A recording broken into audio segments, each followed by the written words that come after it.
to the channel. This is Reverend Dr. Jason W. Morrison, theologist. Don't practice the ministry anymore. Got out. Too many dark triad people you got to look after. This is about the silent treatment. Let's see what's going on here.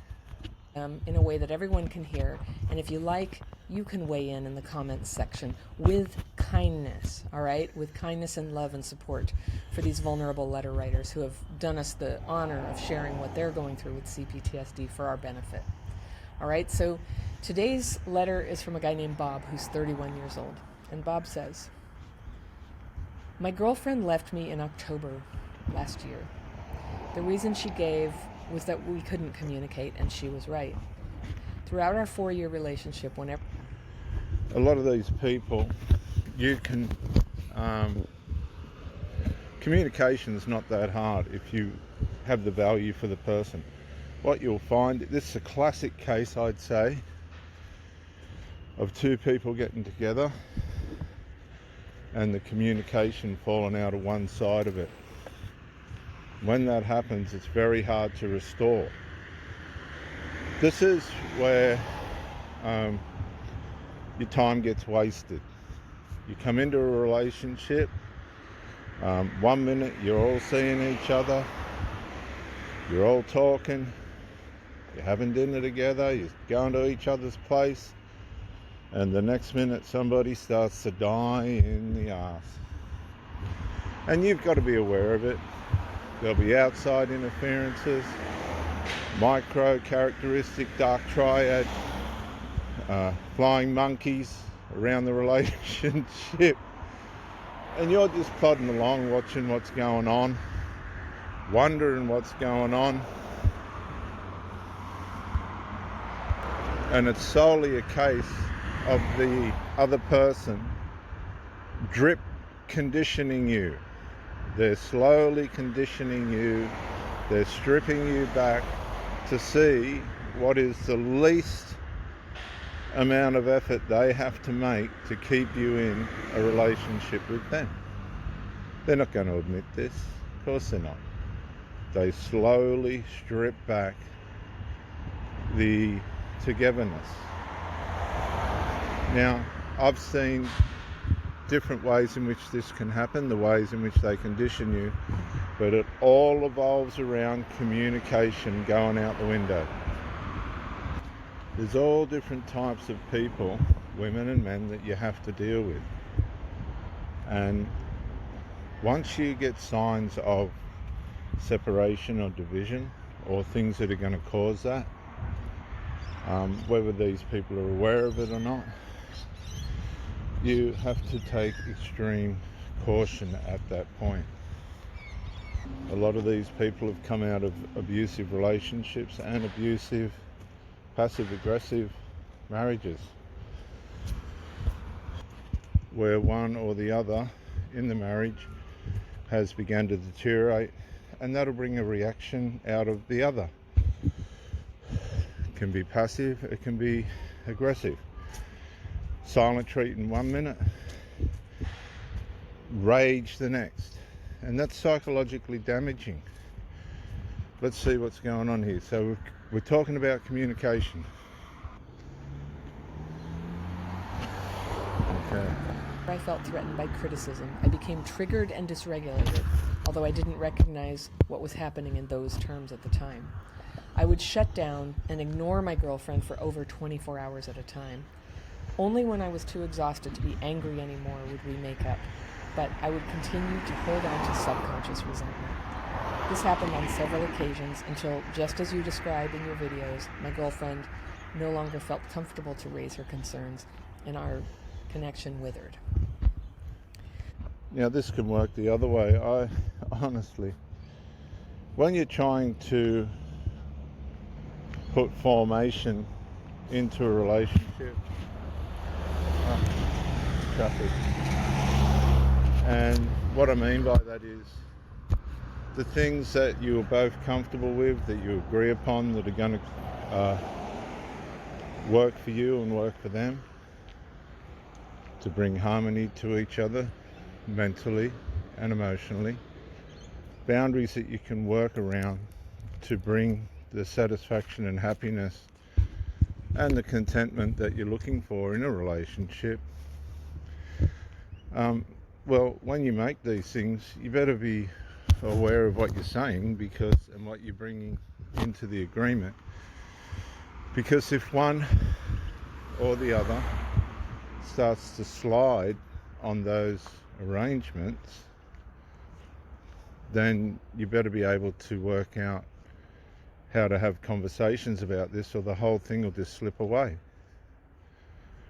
People haven't got the courage today to talk about things that they need to address. And what happens with these types of people, I'll tell you what happens. When you're dealing with somebody that, and we're talking about communication or lack thereof, that really doesn't know how to raise an issue, they can make excuses. Oh, I'm scared. Oh, I'm frightened of how you're going to react. A lot of the time that's rubbish. A lot of the time they've just got some, let's say, relationship disability of which they don't want to raise the problem that they're having. You know what these people will do? They'll find somebody else that they can talk to the problem with, and they don't solve it. It gets worse and worse, and then guess what happens? They meet, in its worst case, they meet somebody else. They make life miserable for you, and they meet somebody else. That's the part to be very, very well aware of when you're in a relationship with somebody that wants to keep the peace, not make peace, but keep the peace on an issue that needs to be resolved. You should never let unresolved just stew, because it will come back to bite you. That person, unresolved, needs to be dissolved.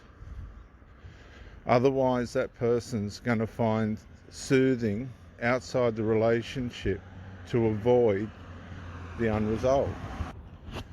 That's just how it works, and that's how relationships get undermined. Unresolved, I keep saying it, don't I, is the biggest enemy of any relationship. It is an enemy. It is a foe. So today I can see that my behavior was unacceptable and even manipulative. However, I deeply regret the fact that I made no effort to educate myself about this sooner. Stonewalling, as I've since learned the tactic is called, is an old habit for me. After experiencing repeated rejections for being overly emotional as a child, I started to shut myself off from my mother in the same way. She passed away when I was 16. That is so young. I desperately wanted to stop this pattern of behavior of closing myself off from people I love until one day they're gone, and I'm left alone. That's the whole point, isn't it? They don't have to die to be gone. I hate stonewalling. It's a micro characteristic of the dark triad attributes. You might say that's really heavy. Well, you get on the end of someone that you need to resolve an issue with, and all you're getting is silence. You need to be trained in the art of how to psychologically combat stonewalling or being ignored. These people are highly dangerous. They're people you don't want to get mixed up with, because they know what they're doing. They just don't want to face the issue. With feelings of profound guilt and shame. And the punishment and the damage that stonewalling psychologically does to the person that it's being aimed at or put upon can lead to, due to the psychological assault and the emotional violence associated with it in its silence, lead to extraordinary, catastrophic mental health issues. It's cruel, it's demonic, and it's a very, very effective weapon that is used daily by people who just do not have the value or the courtesy to want to resolve. I don't want to hurt myself or anyone else like this again, but the thought arises that deep down I'm a monster who will do the same thing to the next woman in my life. The tactics you discuss are... Now, listen to this. He just called himself a monster. Nobody had to call him that, because that's what ignoring people is. There's all these relationship videos on YouTube about no contact, this and that and all the other. I believe, just for one instance, no contact with somebody is relevant after you break up. Leave that person alone. Don't be selfish. Let them go heal, you go heal, and get on with your lives. It's the only use of no contact. If no contact's being used as a form of psychological weaponry, then you're again in the micro-characteristic applications of the dark triad, evil forms of behavior. And if you don't know what the dark triad forms of behavior are, look it up on Google or YouTube. You'll soon pull your head in.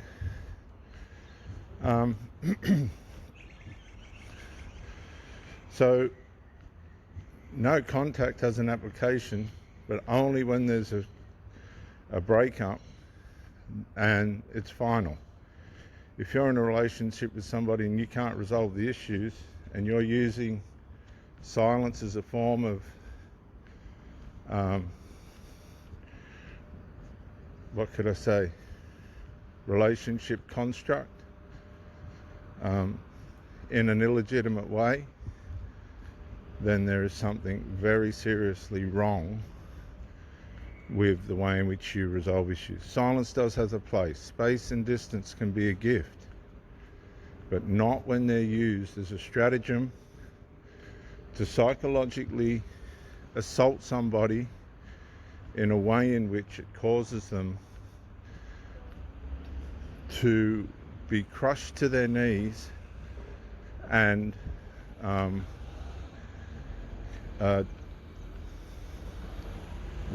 work through things from there. It's just wrong. And all these psychological tactics are being played out in relationships every day, and people are being damaged and maimed by them, and they don't have the answers for it, because this is high psychotic weaponry. This is high caliber psychological weaponry, and people are using this every day. That's why there's therapists, counsellors and people in damage control while people are going through relationship issues, because the damage that's being done is absolutely catastrophic. You have to understand that. When you're in a relationship, you're in a situation where you can be severely either blessed or catastrophically damaged. Great tools, which I plan to use the next time I'm triggered. But what can I do to let go of my shame instead of adding it to the pile? How do I... Now, there's another side to this. A lot of these people that are practicing these dark triad behaviors, or micro characteristic dark triad behaviors, they got no remorse. This person's done the damage and now seeking help. Well, there's an element of sense to that, but that's not going to help the person that he's just smashed to bits. And this is something that a lot of women use once they're finished with whoever it is they've used. They'll just go into Stonewall. Now you, as I said earlier, you have to have the psychological... We'll get rid of this lady now. I don't think we need her anymore. the psychological tools to be ready for this kind of assault from somebody, because they do it all the time.